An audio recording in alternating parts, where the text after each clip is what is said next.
Director Shankar cinema అంటే audience లో బోలెడంత ఎక్స్పెక్టేషన్స్ ఉంటుంది. ఆ ఎక్స్పెక్టేషన్స్ ఫస్ట్ లుక్ దగ్గర నుంచి డెఫినెట్ గా ఎస్టాబ్లిష్ అవుతూ ఉంటుంది. కానీ ఈ మధ్య ఎందుకో డైరెక్టర్ శంకర్ కాస్త తడబడుతున్నట్లు అనిపిస్తున్నాడు. ఒకసారి ఈ స్టోరీ చూడండి, మీకే క్లారిటీ వస్తుంది.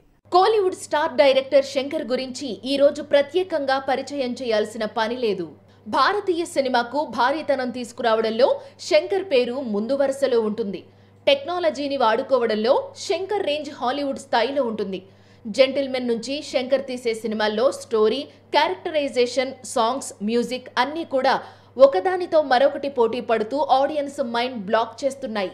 అయితే 2015లో రిలీజ్ అయిన ఐ నుంచి శంకర్ స్పీడ్ కాస్త తగ్గింది. ఐ 2.0 అన్నీ కూడా భారీతనంతో తెరకెక్కాయి. కానీ శంకర్ రేంజ్ మూవీస్ గా నిలవలేకపోయాయి. లాస్ట్ ఇయర్ రిలీజ్ అయిన భారతీయుడు 2 టీజర్ లో కూడా వావ్ ఫ్యాక్టర్ మిస్ అయ్యింది. ఇప్పుడు గేమ్ చేంజర్ నుంచి రిలీజ్ అయిన ఫస్ట్ సింగిల్ కూడా యావరేజ్ గా నిలిచింది. ఆల్రెడీ లీక్ అయిన సాంగ్ అయినప్పటికీ శంకర్ మార్క్ సెట్స్ లో మాత్రమే కనిపించింది.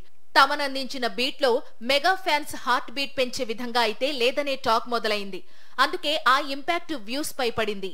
శంకర్ లాంటి దర్శకుడితో రామ్ చరణ్ లాంటి హీరో చేతులు కలిపినప్పుడు, ఫస్ట్ సాంగ్ రిలీజ్ అయినప్పుడు ఈ పాటికి యూట్యూబ్ షేక్ కావాలి. కానీ అలా జరగలేదు.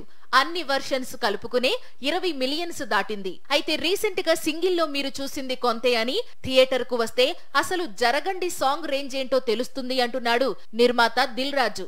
సినిమాలో ఇంకా 4 పాటలు బ్యాలెన్స్ ఉన్నాయని, ఆ సాంగ్స్ ఒక్కొక్కటి రిలీజ్ అయిన రోజున మెగా ఫ్యాన్స్ కు పండగే అంటున్నాడు. ఈ ఏడాది దీపావళి కానుకగా అక్టోబర్ చివరి వారంలో ఈ చిత్రాన్ని ప్రేక్షకుల ముందుకు తీసుకొచ్చేందుకు ఏర్పాట్లు చేస్తున్నారని సమాచారం.